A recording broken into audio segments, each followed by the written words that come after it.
Hello guys, মিঠাই চ্যানেলে তোমাদের সবার স্বাগত। তা তোমরা কেমন আছো? আশা করি ভালো আছো।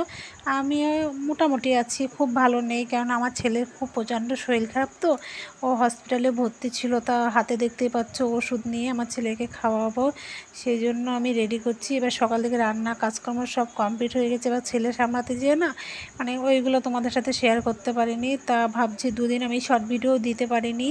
এই ছেলে নিয়ে হসপিটালে ভর্তি ছিল, এই নিয়ে আসা যাওয়া, খুব চাপের মধ্যে ছিলাম। মনটাও ভালো ছিল না। সবাই যেন সন্তানের কিছু হলে কতটা মায়ের অস্থির লাগে, তা আমাকে দেখে বুঝতেই পারবে আমি কতটা টেনশনের মধ্যে ভুগছিলাম।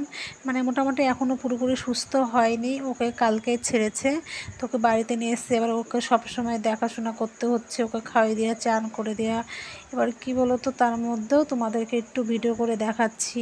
এবার দুদিন তো আমি শর্ট ভিডিও দিতেই পারিনি, এতটা মানসিক মধ্যে ছিলাম না, খুবই মনটা খারাপ ছিল। কেননা আমার ছেলে হসপিটালে ভর্তি, আমি কিভাবে দিই। তাই দেখো সব রিপোর্ট করতে দিয়েছে, সেইগুলোই এখনও রিপোর্ট দেখানো হয়নি। তা আজকে রাতে রিপোর্টটা দেখানো হবে।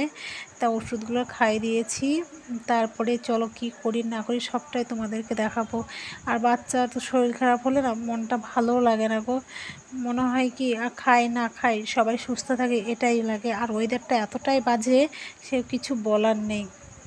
তারপরে দেখতে পাচ্ছ মনে হচ্ছে এটা মাছের বাজার, চারিদিকে ছিটানো। কি বলো তো, রান্না করছি, একবার ছেলে জল দিচ্ছি করছি, এটাই সারাদিন। এদিকে জামা কাপড় কাচা করছি, অনেক কাজ। কালকে হসপিটাল থেকে এসেছি, সেই সব জামা কাপড়গুলো কেচেছিলাম, এটাকে সব ভাঁজ করা হয়নি এখনও, সব জড়ো করা আছে, এগুলো ভাঁজ করতে হবে। কালকে এসে ওইগুলো কাচাকুচি করে দিয়েছি, ওইগুলো শুকিয়ে গেছে।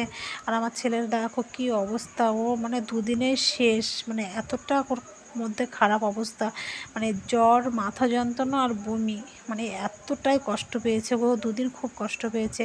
তারপরে কি আর করব, ছেলেকে একটু সামলিয়ে সংসারের কাজ তো সামলাতেই হবে, কিছু করার নেই।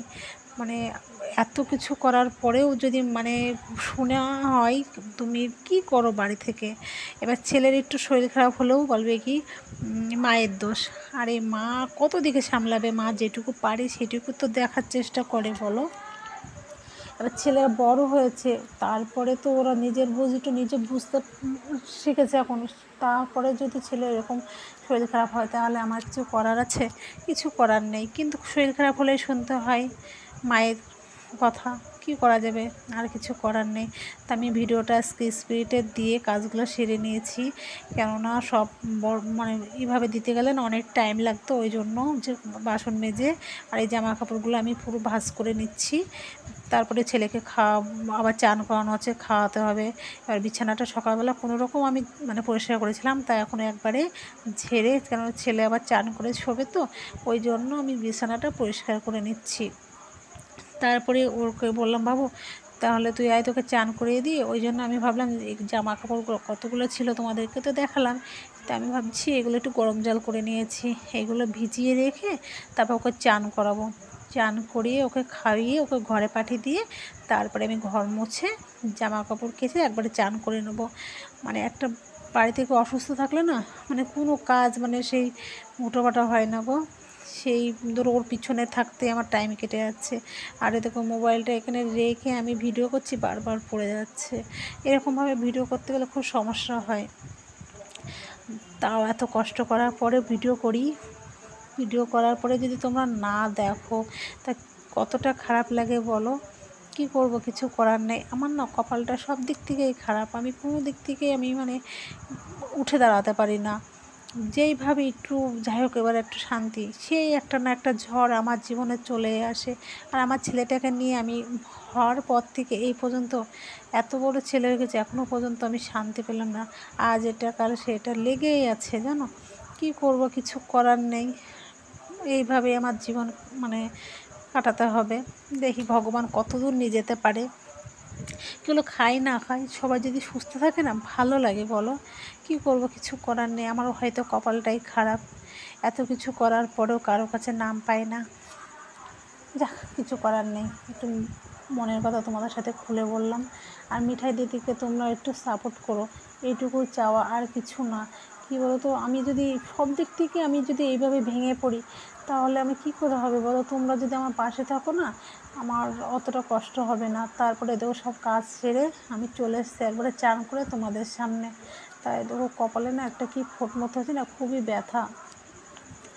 চান টান করে এবার ছেলেকে আমি খাইয়ে ঘরে আগে পাঠিয়ে দিয়েছি, ও শুয়ে শুয়ে টিভি দেখছে। তারপরে আমি ওই এখনও বললাম ঘুমিয়ে পড়, ও টিভি দেখেই যাচ্ছে। এবার তারপরেও ঘুমিয়ে পড়েছিল। এবার আমার চানটা সেরে এসেছি। আসলে কী বলো তো, আর যা গরম, এই গরমে না প্রতিটা ঘরে ঘরেই শোনা যাচ্ছে খুবই মানে খারাপ পরিস্থিতি, মানে কারো না কারো জ্বর, বমি, মাথা যন্ত্রণা। তাই কি বলো, কিছু করার নেই। আর যা গরম পড়ছে, এই গরমে মানুষ শেষ হয়ে যাচ্ছে। একটু বৃষ্টি নেই, এমন একটা পরিস্থিতির মধ্যে মানুষ মানে বাস করছে। কিছু করার নেই, এখন এইভাবে বেঁচে থাকতে হবে, বলো কী করা যাবে। তারপরে আমি এরকম একটু মুখে একটু ক্রিম টিম লাগিয়ে মাথা আঁচড়িয়ে, এখনও পুজো করা হয়নি, পুজোটা সারবো। এই করতে করতেই সারাটা দিন কেটে যায়। আর ছেলে পেলে শরীর খারাপ করলে ওদের একটু বায়নাটা বেশি। এই বায়না বলতে কি, এই জল দাও, এইটা দাও, এই খাবার দাও, সেটা দাও, মানে ওদের পিছনে থাকতে থাকতে। আর কি বলো তো, ওর 2 হাতেতে ওই ইঞ্জেকশন দিয়ে স্যালাইন দিয়েছিলো তো, ও নিজে হাতে কিছুই করতে পারছে না। ওর খাওয়ানো, চান করানো সবটাই আমাকে দেখতে হচ্ছে। ওই জন্য আমি আরও মানে উঠে তাড়াতাড়ি কাজকর্ম সেরে উঠতে পারছি না, একটু লেট হয়ে যাচ্ছে। কী করা যাবে, যাক, শরীর সুস্থ হলে পরে সব ঠিক হয়ে যাবে। ওই জন্যে আর এতটাই মানে কি বলবো, গরম পড়েছে। এই গরমে যতই সাবধানে থাকি না কেন, কিছু করার নেই। তো আমার ছিল এরকম, লাস্টে বাড়িতে ডাক্তার দেখানো হয়েছে, কিন্তু ওষুধে ইঞ্জেকশন করা আছে, ওষুধ খাওয়ানো হচ্ছে, কিছুতেই কিছু হয়নি। লাস্টে যখন আওয়াজ সহ্য করতে পারছে না, মাথার যন্ত্রণা এত চিৎকার করছিল, মানে কি বলবো, সেই মুহূর্তে না আমার ভিডিও করার মুড ছিল না। যদি করে রাখতাম না তাহলে তোমরা দেখতে পারতে, মানে ও কতটা মাথা যন্ত্রণা নিয়ে, বমি, মাথা যন্ত্রণা নিয়ে এত চিৎকার করছিল, সে দেখে এতটা খারাপ লাগছিল, কিচ্ছু করার নেই। লাস্টে না পেরে আমি শক্তিনগরে যেতে বাধ্য হলাম। নিয়ে যাওয়ার পরে সঙ্গে সঙ্গে দেখেই তো ওকে ভর্তি করে নিয়েছে। কী করা যাবে, কিছু করার নেই। তারপরে দেখো এদেরকে কোনো চান করাবো। কানু আর গপু দুজনাই, কানাই সোনা গোপু সোনা বসে আছে, এদেরকে চান করিয়ে তারপরে পুজোটা করব। তাই আমি পুজোটা করে নিয়েছি। এখন দিয়ে পুজো আর ভিডিও করো না ভালো লাগে না, ওই জন্য পুজোটা পুরো সেরে নিয়েছি। দেখো সব ফুল টুল দিয়ে সাজিয়ে যেটুকু পেরেছি আমি হুটোপাটা করে পুজোটা সেরে নিয়েছি। তা ভিডিওটা কেমন লাগলো? এমনি তো মিঠাই দিদির কপাল খারাপ, তা তোমরা যদি পাশে থাকো আমার একটু ভালো লাগবে। তার জন্য বলছি, মিঠাই দিদির একটু পাশে থেকো তোমরা, বুঝলো তো? তোমাদের ভরসায় আমার ভরসা। তোমরা যদি আমার পাশে থাকো তাহলে আমার আর কিছু চাই না। তা অলরেডি ভিডিওটা অনেকটাই বড় হয়ে গেছে। যদি ভিডিওটা দেখে ভালো লাগে, লাইক, কমেন্ট, শেয়ার অবশ্যই করো, আর সাবস্ক্রাইব করতে ভুলো না। তাই মিঠাই দিদির সাথে থেকো তোমরা।